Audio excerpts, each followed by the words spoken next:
नमस्कार, मी प्रीती. स्वागत करते आपल्या चॅनेलवरती. आज बनवायचे होते मला डोसे. आता काय होतंय, शाळा चालू झाल्यापासून मला हे सगळं बनवता येतच नाही. कारण की त्याच्या शाळेमध्ये कंपल्सरी भाजी चपातीच द्यायची असते आणि बाकीच्यांना खायचं म्हटलं, तर मग वेगवेगळं कसं बनवायचं? एक थोडंसं भाजी चपाती, थोडंसं इडली डोसा, बाकीचं काही थांब पण जरा. आपण शिरा, उपीट, तसं नाही खिचडी असं काही करायचं. म्हटलं तरी मला हे शाळेच्या नाही. टाईममध्ये आता बनवता यायचं नाही. मग त्याच्यासाठी आज आवर्जून मी टाईम काढला आणि नको 11-12 नको. वाजताच्या दरम्यानमध्ये मी म्हटलं आज लगेच बनवून थोडं ना घ्यायचं. एका ह्याच्यामध्ये झाकून डब्याला ठेवायचं. वेगळं दिलं, भाजी चपाती दिली. चल चल. त्याच्यानंतर मग मी म्हटलं की हा व्हिडिओचा द्या इडलीचा ना डोश्याचा करून बेत करावा छोटासा. आपण. एवढं मग कसं त्याच्या भेटतंय ते दे. आधीच म्हणजे मी सुरुवातीलाच आधीच सगळं करून ठेवलं होतं. पण मी म्हटलं की आता थोडंसं पाऊस पण यायला लागलाय आणि पीठ पण लवकर फुगतच नाहीये. पीठ फुगायला टाईम लागणार होता. मग म्हटलं की 11-12 वाजेपर्यंत छान फुगू पण शकतं ते पीठ, म्हणून मी तसंच झाकून ठेवलं होतं. पण नंतर म्हटलं विचार केला आपण फ्रीजमध्ये एवढं पीठ पण ठेवू शकत नाही, कारण की थंड पण आणि आंबट पण होऊन जाणार. मग ते बाहेर काढले, बाहेरच आहे तर पटकन गरम बनवून घ्यायचं आणि ताजं पीठ छान होतं अजून. असं मग लुसलुशीत डोसे तयार होतात. मग तेच विचार करून मग मी पहिलं म्हटलं डोसे बनवून घ्यायचे आता. त्यासाठी चटणी पण सुरुवात केली. म्हटलं चटणीची आपण सुरुवातीपासून म्हणजे चटणी पहिली करून ठेवली, की पटपट इडली डोसे झाले, गरम-गरम देता येतं. मग ते डोसे बनवून ठेवायचे, मग ते थंड होणार. मग त्याच्यानंतर मग ते खाऊ पण वाटत नाहीत. असे मऊ-मऊ पडून जातात ना एकदम छान. मग त्याच्यासाठी पहिली चटणी करून ठेवली आणि मग चटणी झाल्यानंतर मग डोसे गरम-गरम बनवावं म्हटलं आणि सगळ्याला प्रत्येकाला गरम-गरम वाढता पण येतील आपल्याला. मग त्यासाठी मी सगळं करून ठेवलं आणि आज पाऊस सकाळधरनं चालू होता. असं रिमझिम, रिमझिम, रिमझिम इतका पाऊस येत होता म्हणजे बाहेर पण जावं वाटत नव्हतं. पण घरात पण असं नाही का एकदम हे वाटत होतं एकदम. मन ज्या दिवशी पाऊस येईन कधी-कधी मन उदास पण होतं आणि कधी-कधी फ्रेश पण वाटतं. तर मला आहे ना थोडंसं हे होतं, थोडंसं बरं पण वाटत होतं आणि थोडं हे पण वाटत होतं, कारण की आता रस्त्याला चिकचिक होईल आणि पाऊस झाला, असा रस्ता वल्ला झाला, लय बेकार वाटून जातं म्हणजे बाहेर जायची इच्छाच होत नाही. मग सिद्धांना शाळेत जायचं, आणायचं म्हटलं तरी प्रॉब्लेम होतो. तसं मी जातच नाही सिद्धांच्या शाळेमध्ये त्याला आणायला, सोडवायला. माझे वडीलच जातात किंवा आई जाते आणि त्याचे पप्पा पण जात नाहीत, कारण की ते कामाला बाहेर गेले, उशिरा आले, कधी लवकर येतात. मग त्यांना पण झोप पूर्ण घ्यायला लागते. मग त्याच्यासाठी ते नाही जात जास्त, तर माझे वडीलच जातात. म्हणून आहे ना मला असं बेकार वाटत होतं आज, की हा ना पाऊस येतोय, नाही यायला पाहिजे. पण पाऊस पडणं पण खूप गरजेचं आहे, कारण की आता पाऊस नसल्यामुळे आहे ना फुलं आमच्या फुलांना तर खूप म्हणजे खूप हे झालेलं आहे, भाव आलेला आहे आणि आम्हाला ती फुलं घेणं जरुरीच आहे. आता फुलं जर नाही विकतच घेतली झालं आपण असं. तर विकणार कशी? आणि पाऊस नाही पडला तर ती पिकणार कशी? ही अशी गत झाली आमची. मग त्याच्यामुळे पाऊस तर पडला पाहिजे आणि पाऊस जर नॉर्मली रोज पडला, थोडा-थोडा जरी पडला, तरी थोडंसं फुलांची आवक जरा जास्त वाढेल आणि फुलाचा भाव पण कमी होईल, मला असं वाटतं. मग त्यासाठी आहे ना फुलं जरा स्वस्त होतील. ते फुलं स्वस्त होण्यासाठी तर पाऊस पडलाच पाहिजे नाही. इतकं जर म्हणजे आता बाजारामध्ये जर आपण गेलो ना, तर फुलांचा भाव ऐकूनच दंग होतो. आता वटपौर्णिमा होऊन गेली कालच, तर त्याच्यामध्ये आम्ही फुलं आणली, तर मी दिसतात फुलं ना. आम्हाला फुलं ती दिसली पण असतील, तुम्ही आता तू बघितलं शॉर्ट असेल घे. शॉर्टमध्ये. ₹5,000-6,000 फुलांचा भाव आम्ही घेऊन आलो. एवढा महाग आणला लांब आणि वगैरे आपल्याला जे असं. भेटायचं ते भेटलंच नाही. कारण की फुलं महाग असल्यामुळं गिराईक कमी झाले. गिराईक म्हटले, "एवढं महाग आम्हाला नको." बस फुलं कर. गेली म्हणजे गजरे गेले. बाकीची फुलं गेली नाही आणि आपण जरा हार सेट नाही बनवायला करून. 3-4 प्रकारची फुलं आणतो. एका फुलाने तर हार बनत नाही. आता आपण नुसता झेंडूचा हार लावला, हा हा झेंडूच ववला एका हारामध्ये. लोकं काय म्हणणार, "हा नको आम्हाला हार. तुम्ही नुसता साधाच आणलाय." पण तो साधाच आणायचं म्हणलं ना, तो पण फुल म्हणजे गोंडा आपला झेंडूचा पिवळा लाल गोंडा, तो पण ₹200 किलोमध्ये बाजारात. आणि बाकीची फुलं जर घ्यायची गेली म्हटलं, आपण शेवंती वापरतो, आष्टर वापरतो, पर्पल वापरतो. ती फुलं म्हटलं तर बापरे बाप! आणि पर्पल तर आता बाजारात नाहीच आहे. पाऊस नाही तर नाहीच आहे बाजारात. आष्टर पण नाही आहे. त्याच्यामध्ये फक्त आहे तर शेवंती आहे. शेवंती आहे, हंटर आहे, कापरीसुद्धा दिसत नाही बाजारामध्ये आणि मोजकी 2-4 फुलं दिसतात. मग आपल्याला ते घ्यायला भागच पडतात. त्यासाठी काय समजतच नाही आपण कोणती फुलं घ्यायची आणि कोणती नाही. इतकं मला पण फुलांचा दाखव आवक ना. मला झालेली पण दाखव ना. बापरे बाप! मग वटपौर्णिमेच्या दिवशी फुलं तर होती, पण त्याचा भाव ते बघा आसमान छुरा आहे, तशातली गत झाली होती. पण आपल्याला घेतली ती फुलं ती सगळी घेऊन आलो फुलं आणली पण हार जास्त घेतली नाही. आमच्या अक्षरशः 30 हार खराब झाले.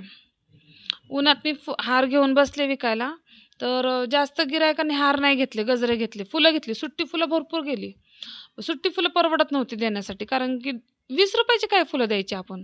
तर वजन पण नाही त्याला आणि माप पण नाही. मग त्याच्यामुळं हाताने 20 रुपयाची फुलं द्यायची आणि त्याच्यामध्ये ती जास्त जात होती. अजून 1 टाका, अजून 2 टाका, हीच टाकली नाही, तीच टाकली नाही, असं म्हणत त्यांनी भरपूर फुलं घेऊन जात होते. 20-20 रुपयाची फुलं गेली आणि हार आम्ही किती बनवले असतील? पौर्णिमा म्हटल्यानंतर आम्ही क्वांटिटी जास्त बनवतो हाराची.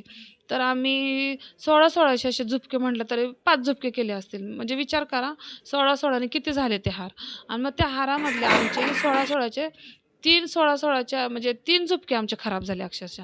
आणि माझी मम्मी जी डोक्यावर पाटी घेऊन गेली होती त्याच्यामध्ये गोंड्याचे वेगळे आणि ह्याचे 16-16 हारचे 2 तिला झुपके दिले होते. त्यातले पण तिचा 1 झुपका 3 झुपके दिले होते. माझे 2 झुपके खराब झाले.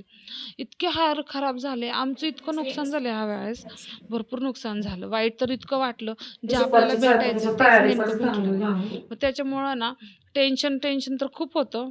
पण म्हटलं आता जाऊ दे, आपण काही करू शकत नाही त्या गोष्टींना.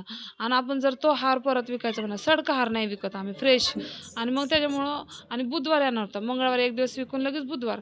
आणि बुधवारी आम्ही विकायला जात नाही, कारण की गिऱ्हाईक हारच घेत नाहीत बुधवारचे. मग त्याच्यासाठी विचार केला आपण ही फुलं आणले तेवढी महाग आणि दुसऱ्या दिवशी बुधवार आणि त्या दिवशी पण ते फुलं गेली नाही. मग ही फुलं किती नुकसान, म्हणजे आमचं किती नुकसान झालं, इतकं नुकसान ना ते विचार करून पण टेन्शन आलं. 2 दिवस तर मला झोपच नाही. म्हणजे मम्मीला पण नाही नाही आता एवढी फुलं आपण आणल्या, ते आपण एवढं सगळं करतोय त्या फुलांमध्ये, आपलं जीव की प्राण होतोय आणि आपल्याला जे पाहिजे ते भेटत नाही. थोडं तर दुःख होतंच माणसाला. कारण की आपण, तुम्ही माहिती आहे कधी मंडईमध्ये गेला म्हणजे मार्केट यार्डमध्ये, आम्ही मार्केट यार्डवरनं फुलं आणतो, गुलटेकडी मार्केट यार्डमधनं. तुम्ही जर तिथं गेलात ना, कित्येक लोक आहेत ना फुलं वेचून घेऊन जातात आणि आम्ही तीच फुलं विकत आणतो. कारण की देवाला आपण फुलं देतोय म्हणल्यानंतर पुण्याचं काम करतो आणि आपल्याला पुण्याच्या वाटामध्ये असं वाटा नकोय की हा बाबा हार आमचं कोणाचं म्हणून. आणि प्रत्येक वेळेस आम्ही एखादं पण आमच्या संगती किती वेळा तर आमचं असं झालेलं आहे की आम्ही पिशवी घेतली फुलांची आणि तिथंच मम्मी सोडून आलेली आहे फुलांची पिशवी. अक्षरशः 2-2 हजाराची पिशवी सोडून आलेली आहे. घरी येऊन इतकी रडलेली आहे. तिचे डोळ्यातले पाणी पण पाहिलेले आहेत आम्ही. त्यात पैसे भेटलेला आनंद पण पाहिलेला आहे. म्हणून आता इतकं काय वाटत नाही, पण टेन्शन तर होतंच. त्यात वटपौर्णिमेचा सण पण होता म्हणून घेतलेले. त्यात नुकसान झालं. मध्ये बुधवार आला. ते सगळे हे करून टाकलं. नंतर एक नवीन सुरुवात. म्हणजे कुठल्या तरी गोष्टी आपण कोणती तरी गोष्ट शिकायला भेटते. म्हणून कुठल्या पण गोष्टीला लगेच हे नाही म्हणायचं की दोष नाही द्यायचा. तो विचार केला डोक्यामध्ये आणि सगळं सोडून दिलं. कारण की आता आपल्याला माहिती पडलंय की आपण म्हणजे पौर्णिमेच्या टायमाला एवढे हार बनवले, तर त्यावेळेस हारांची गरज नव्हती, आपल्याला गजऱ्यांची गरज होती. आणि आम्ही गजरे जास्त बनवले, तरी आम्ही 70 गजरे बनवले असतील, 70-80. मग त्याच्यामधले आम्हाला गजरे कमी पडले, इतके कमी पडले गजरे.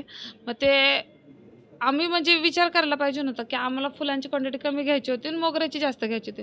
पण मोगरा 2000 रुपये किलोने होता, तर एक किलो आम्ही मोगरा घेतला. पण 2 किलो घेऊन एवढं काय करायचं होतं ना आम्हाला. तो ते तर मी शॉर्ट टाकले पण नाही. तुम्ही बघताना आम्ही 2-2 वाजेपर्यंत 2-2:30 वाजले असते ना आम्हाला गजरा बनवताना. आणि त्याच्यामध्ये मग त्यांनी माझ्यासाठी एक गजरा पण छान होऊन दिला. मला इतकं छान वाटलेला तो गजरा, मला असं काढूच वाटत नव्हतं, मस्त बनवलेला. कारण की आता आम्ही सगळेजण मिळून करतो तर मदत पण होऊन जाते, काय वाटत नाही. आणि मग त्याच्यानंतर इतकं छान वाटायला लागलं. मग दुसऱ्या दिवशी फ्रेश झाले ना, मग इडली डोश्याचा मस्त बेत बनवला. आणि मग म्हटलं की आता मस्त डोसे बिसे खायचे, शाळेचं पण थोडंसं एक दिवसाचं टेन्शन नाही हे करायचं. मार्केटला त्या दिवशी मार्केटला जावं म्हटलं, फुलं आणायची नव्हती तर मी भाजीपाला घेऊन हप्त्याभर शाळेचं खूप टेन्शन येतं. मग थोडं आणायचं म्हटलं ना ते पण कळत नाही आणि आपल्याला म्हणजे असं भेटत पण नाही. भाजीवाले मोजकच भाजीपाला आणून ठेवतात. असेल तर एक पाऊस पडायला लागला कोण भाजीवाले बसतात, आपण सिद्धांचे वडील पण घरातच होते, मार्केटला जाऊन असं विचार केला. जातानाच आम्हाला पहिला पाऊस लागला, थोडा वेळ थांबलो, नंतर परत गेलो, भाजी आणली आणि मग घरी आलो. मग इथे तुम्ही बघताना हे कशी माझ्या सांगते मस्करी.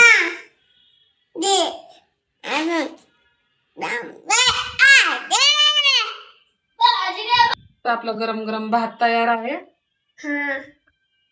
आणि मस्त असा आपला दालचाही रेडी आहे.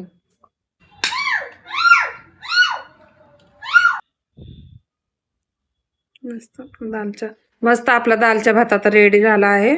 चला या जेवायला पटापटा. ते भाजीचं सगळं व्हिडिओ ते झाल्यानंतर मी काय केलं, ती सगळी भाजी आवरून ठेवली आणि संध्याकाळच्या स्वयंपाकाला लागले. मस्त असं दालच्या भात बनवला आणि गरम गरम सगळं जेवण घेतलं आणि मग जेवल्यानंतर सगळ्याला छान वाटलं दालच्या भात, कारण की सगळं फ्रेश आणलं होतं मी मार्केटमधनं भाजीपाला, भोपळा, आंबट सगळं मी मार्केटमधनं घेऊन आले होते आणि सगळं एका टायमाला अवेलेबल होतं. मस्त दालचा भात झाला होता. नंतर मग ह्यांच्याशी मस्ती चालू होती. मग तुम्हाला माझा आजचा व्हिडिओ कसा वाटला नक्की कमेंट करून सांगा. आवडला असेल तर लाईक शेअर सबस्क्राईब नक्की करा आणि माझे दुसरे व्हिडिओ जाऊन नक्की बघा. त्याला पण फॉलो लाईक करा. आवडला असेल त्याला पण कमेंट करा. भेटूया उद्याच्या ब्लॉग मध्ये.